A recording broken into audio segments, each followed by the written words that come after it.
Okay, picking right back up where we left off before the crash, the great crash of 2021. Honestly, after all that nonsense I was saying in one of the last sketches about, oh, how stable all these plugins are, etc., honestly, that was mainly for Ableton Live. I just started using Ableton Live 10 as of 2020 and haven't really used it in super serious capacities like this as far as plugin abuse and whatnot.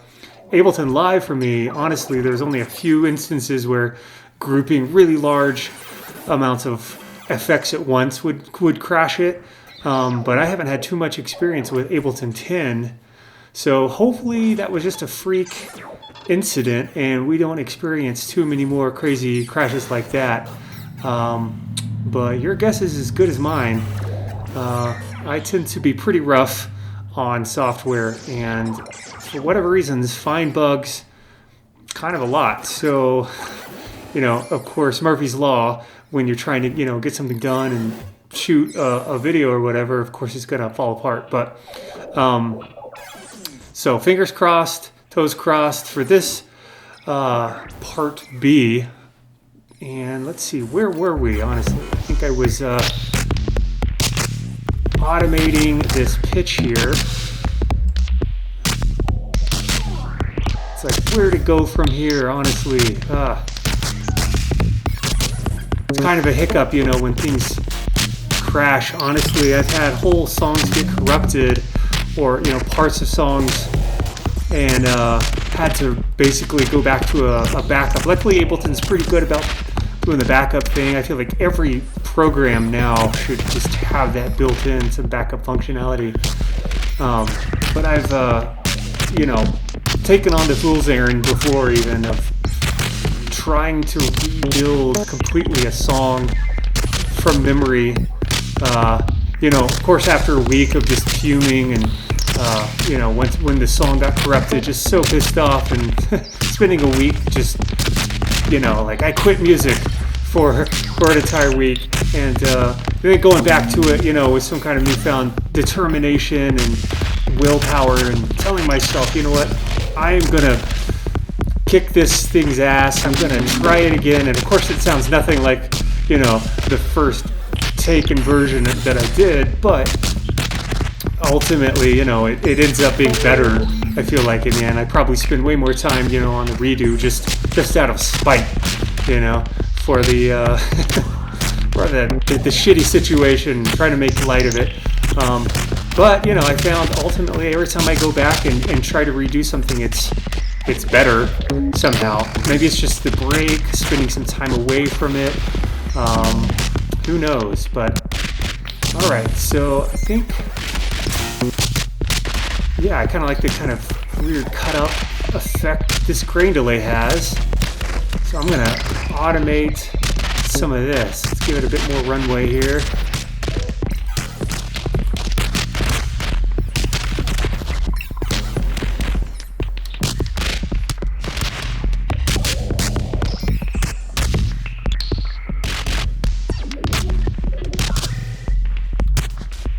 Good old Bob Ross up there, watching over us, inspiring us from afar.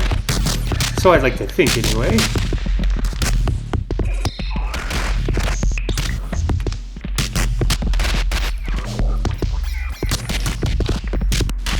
Cool. Okay. It's sounding pretty nutty right now. I think I'm going to do something kind of nutty and just duplicate this layer right here. Throw this pitch way up, and I'm going to turn this delay off.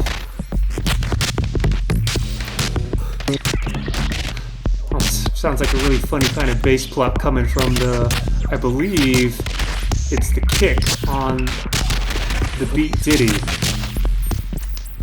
layer.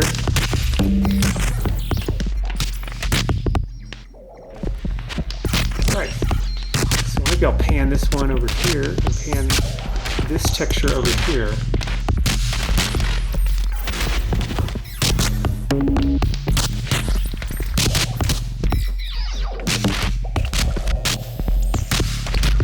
Cool. I kind of like that. A little bit of reverb bursts every now and then. Let's give it some automation runway. Throw on our clip automation.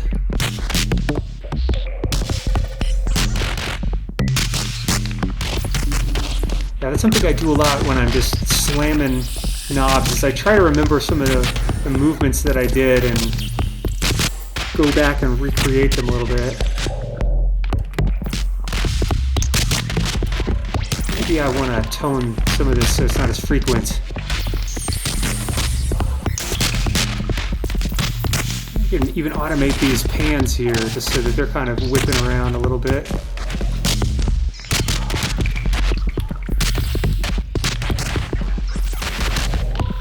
Yeah, Ableton, just so frustrating sometimes. Such an amazing app.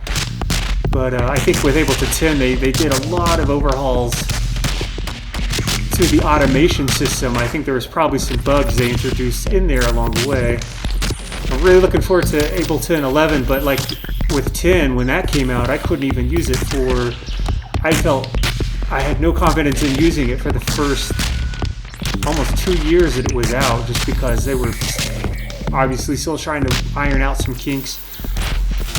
And I feel like it's going to be the same way with Ableton 11, even though there's so many cool new features in Ableton 11. I'm really going to want to jump in on some of those probability and new follow actions, some of those cool new spectral effects. It's going to be a lot of fun. Much more exciting, if you ask me, than when Ableton 10 came out. Still a ways to go before I think Ableton is comparable to DAWs like Reaper or Cubase. Definitely like Pro Tools. I mean, Ableton is amazing for experimenting, amazing for doing weird sound design, as you can see. Easy for automation. They really did nail some things way better than pretty much all the other DAWs I've worked with, but definitely some things like freeing up RAM when you have a whole lot of contact instruments. Those suck up so much RAM if you're doing music for film or games. You're working with orchestral libraries, and you could eat into the RAM, and you know, it'd be nice to be able to freeze and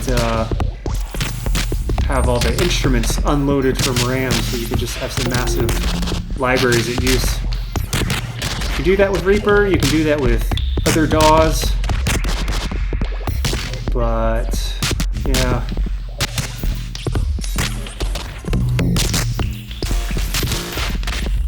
I don't think there's one app I've found that has all the features that I would like, but in terms of just inspiration,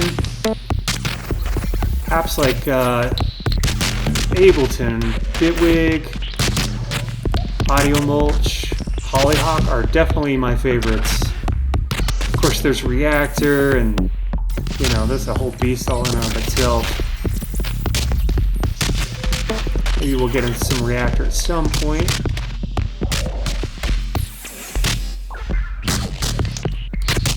Cool. I want to add a delay effect to the beat. Let's go ahead and rename this. I try to be good about naming things so I can make sense of it down the road, but sometimes when you're just moving really fast, you don't want to do that extra boring, annoying maintenance stuff.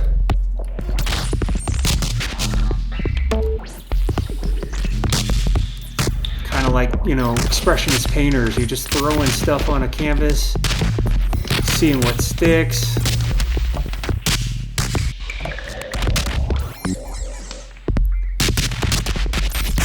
That's what I love about it anyway. Just throwing shit around and seeing what sticks.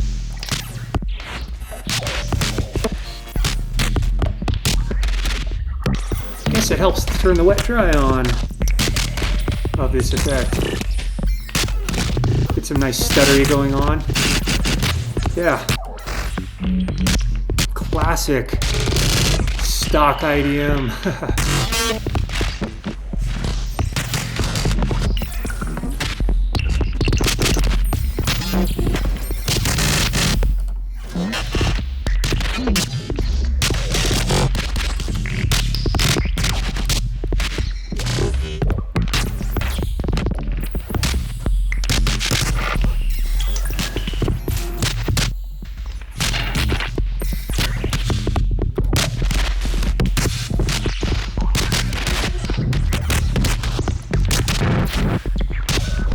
Gotcha.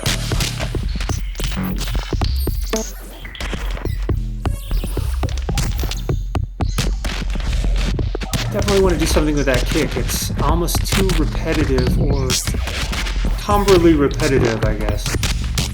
I'm a big fan of modulation, obviously, as you know it by now. Alright, here's that kick. What are we trying to do here? I'm just randomly grabbing knobs at this point. Mindless activity. Of course, I always forget to turn off the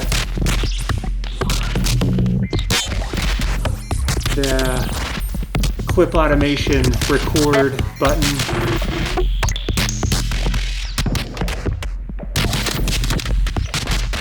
Well, it's definitely sounding pretty aggressive. A perfect backdrop for Bob Ross's smear video. Somebody was asking the other day, what video app do I use? And it's just VLC. And there's a video effects section with a motion blur, and that's what gives it that silly smear.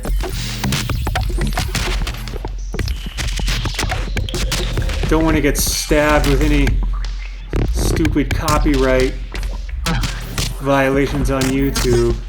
But I just love having videos playing in the background when I'm sketching around. It was that way when I used to paint. I actually went to college back in the day to learn how to paint and draw, and ultimately found vocation as a graphic artist. But would love to just have movies or some TV on when I was sitting there drawing or painting. Always a good time. And it's the same with making music. Just mute the movie and just have that visual there. Sometimes the movie will just loop over and over for ages.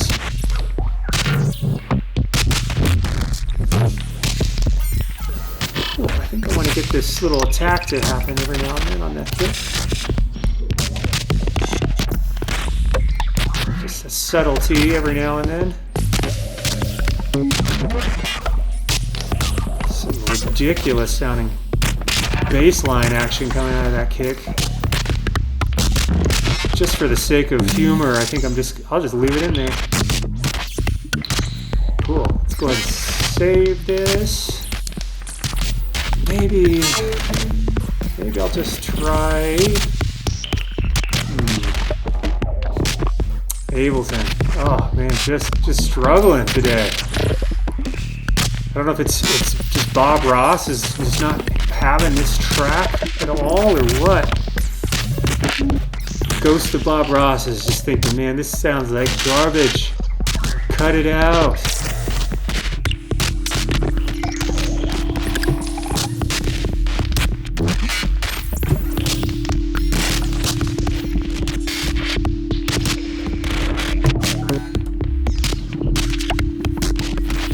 Yeah, sure, why not? Sometimes it's nice to just have a little drone, a little silly off-kilter drone in the background. You can add tons of effects to it.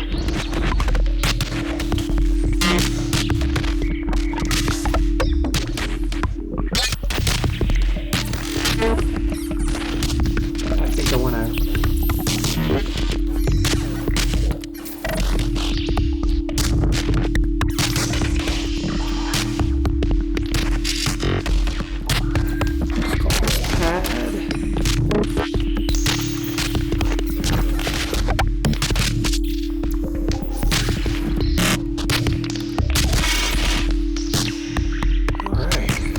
heard worse. God, I've definitely heard better. I always like to keep my stuff in check, keep my ego in check. Always remind myself that, you know, it's not the worst, but it's not the best, and we're always improving with every little mouse click. What am I looking for? I'm looking for show all envelopes. That's what I'm looking for. Let's get some, play with some weird shit. Yeah, like that. A little bit of odd color.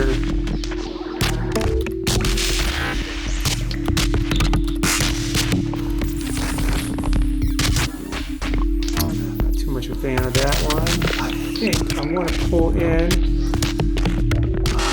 my fun little go-to subtle.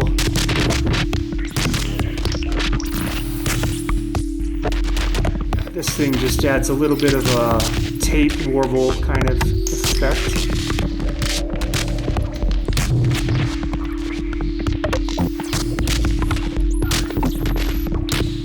I keep forgetting. Turn off that damn clip automation record. Whatever.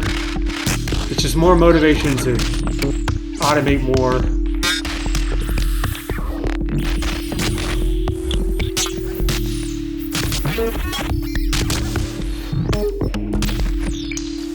Hilarious. Kind of just sounds like Mouse on Mars, or one of my favorite artists when I was kind of growing up, musically speaking, back in 99, 2000. I love that artist. But my favorite artists, of course, like everybody, Aphex Twin, Square Pusher, the whole Warp ilk. But Mouse on Mars, super just adored their amount of details they would put in their productions. Really inspired me. I think I've always been a sucker for a lot of details, a lot of, you know, little things moving around.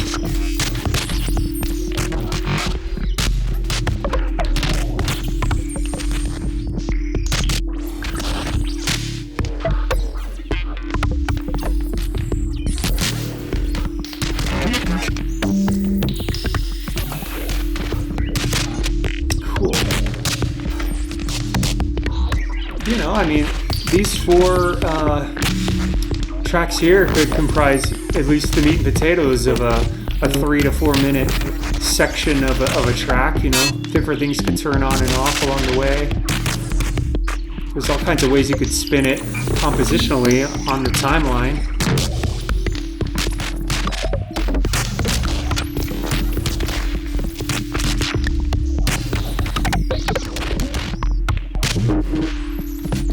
Also get really nutty and group it, and usually like to route groups through another MIDI track. Kind of a weirdo in that way. Let's pull the audio from group. Turn on our little sidechain audition button. Yep, so now we've got audio basically coming in here, and the reason I love to do that, as I mentioned before, is you can just double click on any of these slots on a MIDI track. You get yourself a freebie dummy clip, which you can add all kinds of automations to. So I can add just, you know, a bunch of effects in here and automate that.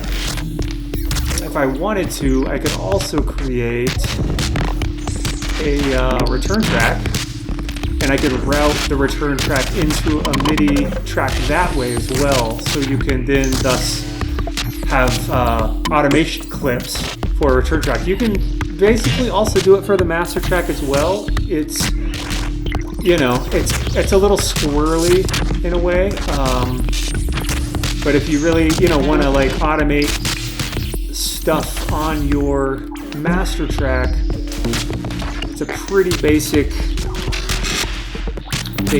kind of technique.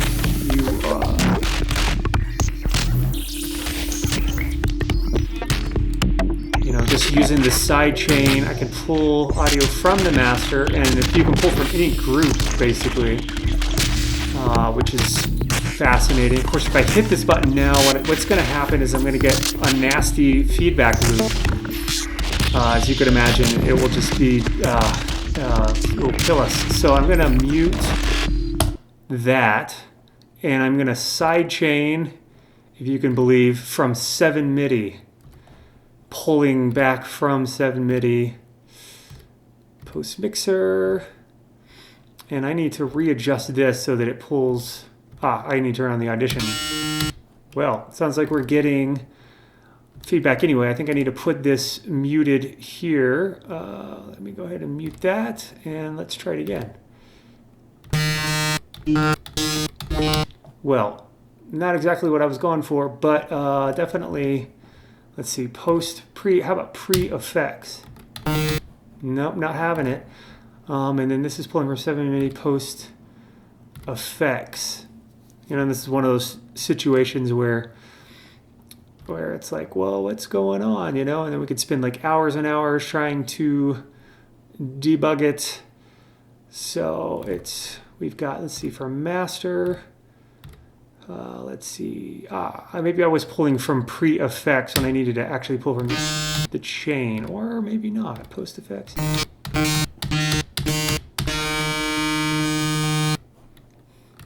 Obviously, we could just play around with the, let's see, maybe post-mixer?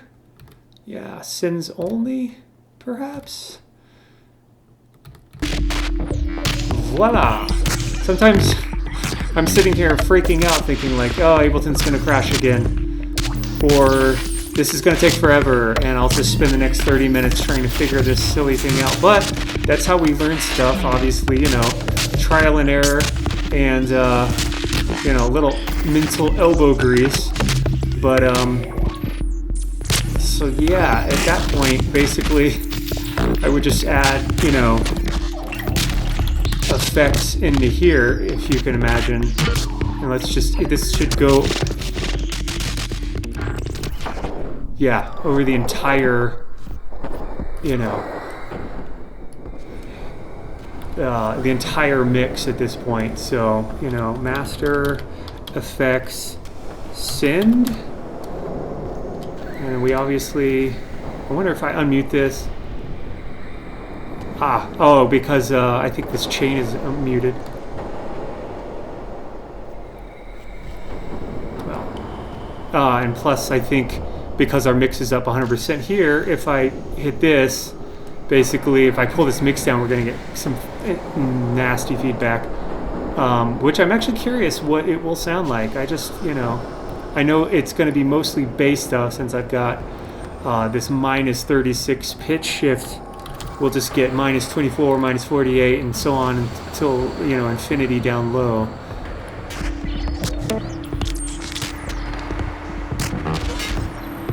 Huh. I see. So it takes a drive through here, and then we also get our effects here. Well, that's another way to approach it, another possibility. If we just wanted to bypass, you know, the master effects. Wasn't the feedback loop I thought would happen, but I think obviously that would occur if I hit master out on this. Yeah.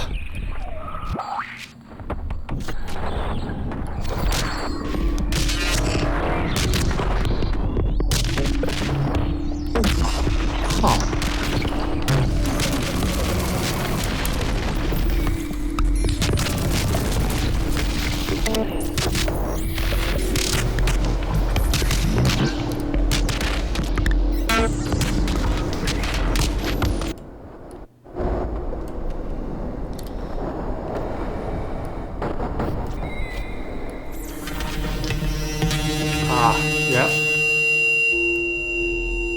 Ableton is, you know, as long as you have the limiter, which works pretty well. I mean, I have sent thousands of decibels through it, and it holds up just magically.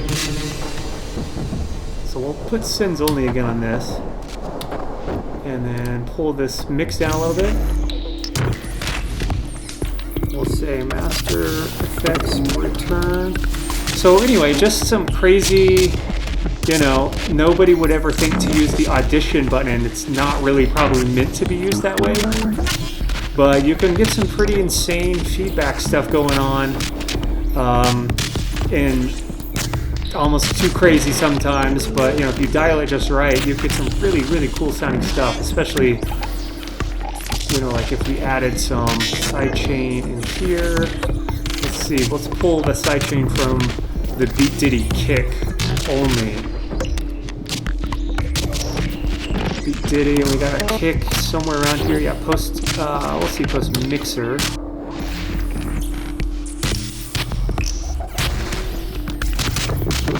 Definitely want one of these on the pad.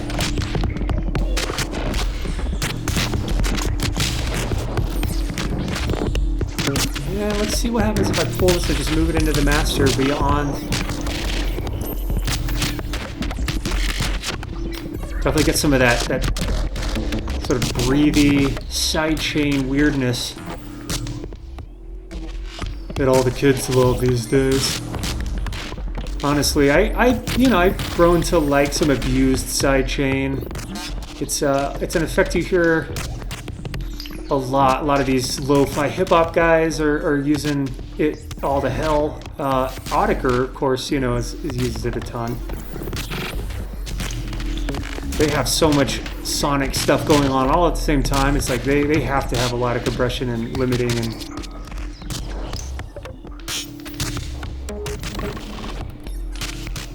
It's all right. I think we definitely had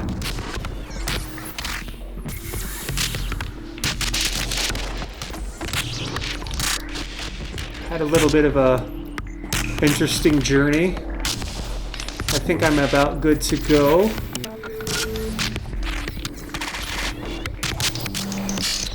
I think one last thing I wanted to do, yeah, of course. I've got to get some automation going on the master effects. You can see, I say I'm good to go and I'm done, and then all these new ideas pop up, and it's like, does it ever end? Should it ever end?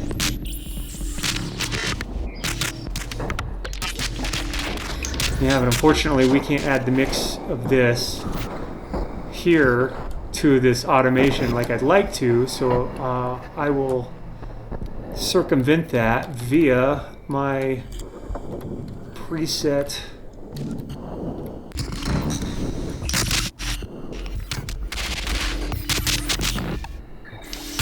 master effects.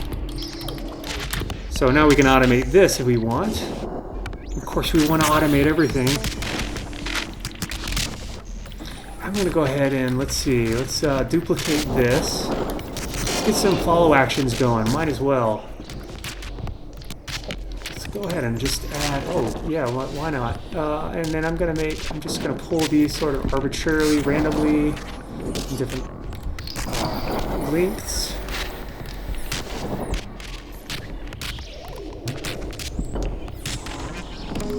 I think our little sidechain. Let's do a parallel here. There we go. And I think obviously I'm gonna move some things around. I tell you, it's definitely a challenge for me to talk and do this stuff at the same time. Much faster when I don't have to think of words. Words are to the mentally entrenched artist, if you will. Words are not a simple feat. There are just some days where I literally they just don't come out, or they'll just come out all jumbled. Maybe I partied too hard back in the day. Where was I going? Legato. Okay, and I just wanted to get the follow action branding thing going. Good old Bob. Just, can't get enough of Bob Ross. This song goes out to Bob Ross for sure. Alright, and again, the follow action clips are playing sort of arbitrarily, and I'm just dragging this knob and it's recording on whatever clip just happens to be playing at the time. And then, fun little way to get some random automation, random-ish. The fact that these clips sort of play on their own accord makes, makes the automation somewhat random.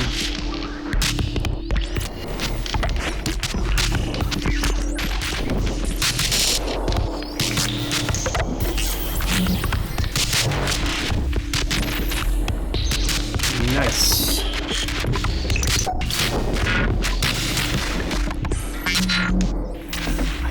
Do a little parallel on this pad here too. Almost kind of lost our pad. Too much side chain.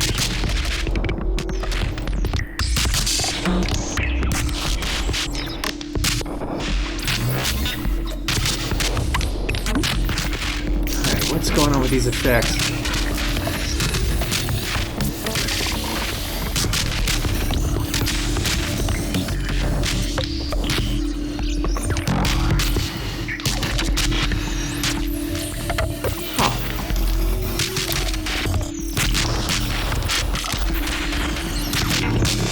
It's getting crazy in here. Just crazy.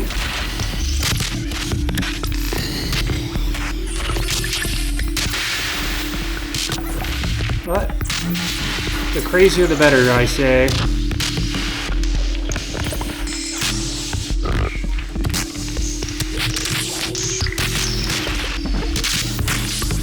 Yeah, our Master Effects roundabout send, if you will, is lit. Definitely nutty.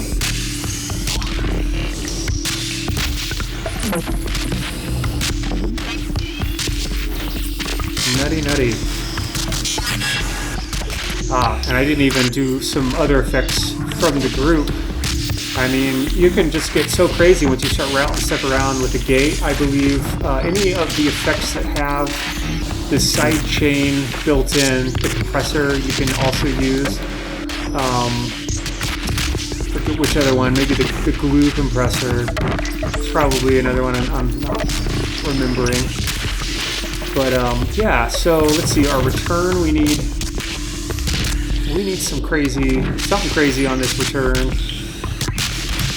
We'll call this return A effects.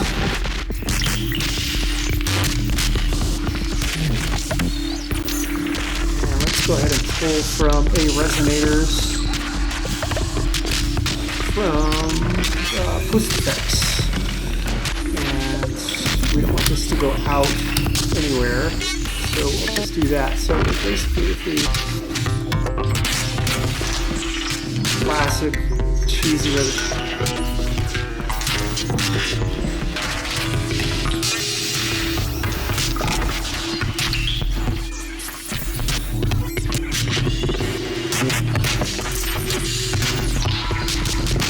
ahead and full wet that.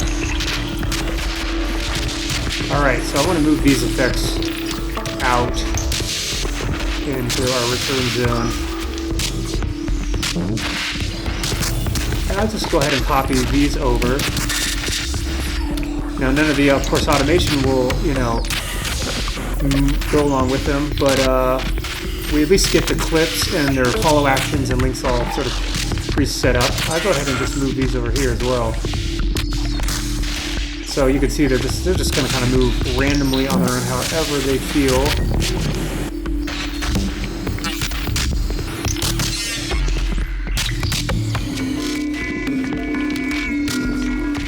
Corpus can just be so in your face and just blatant and cliche right out the gate. But I think in subtle ways, if you tweak it, it can be really nice if you add it.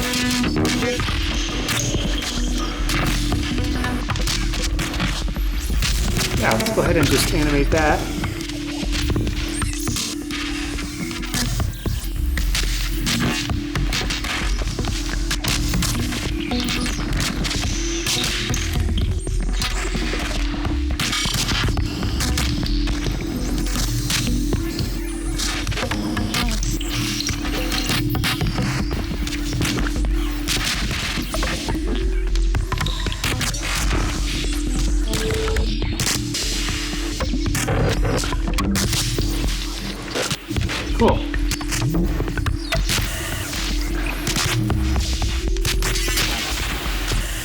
definitely needs something, something.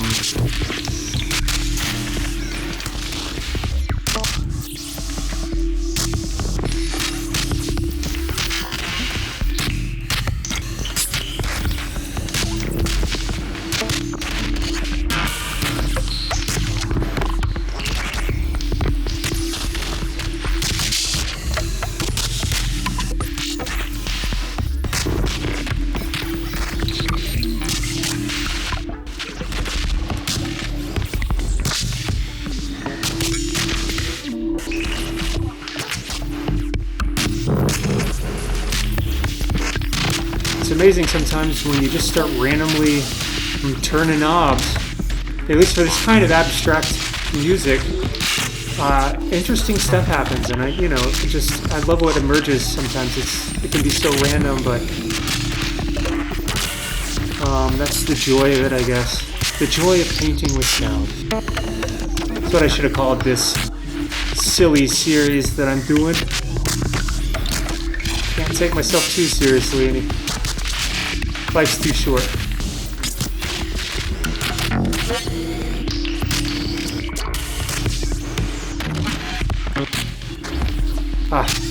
I love that silly bass line. It almost reminds me of the Seinfeld TV sitcom series theme, that Kurzweil or cheesy 90s sampler. Maybe it was the Fairlight bass blip sound. Classic.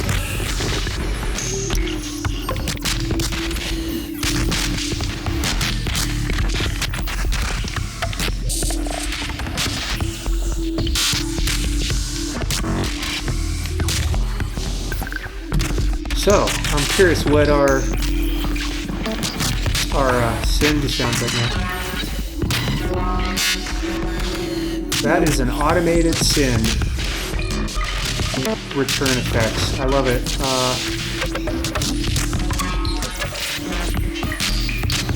Ableton, so versatile. Really, I mean, for any complaining I'll do about it not being on par with, professional DAWs as far as whatever, producing Hollywood or video game soundtracks, etc. I mean, it's a sound design tool. It is limitless. Bitwig is even almost crazier in some ways.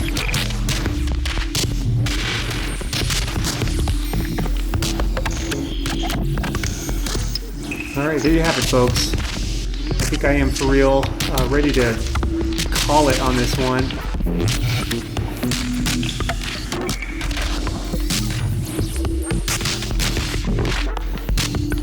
Yeah, I guess, Ableton crashed and that inspired a whole new set of improvements to this sketch. Out of the ashes, as they say.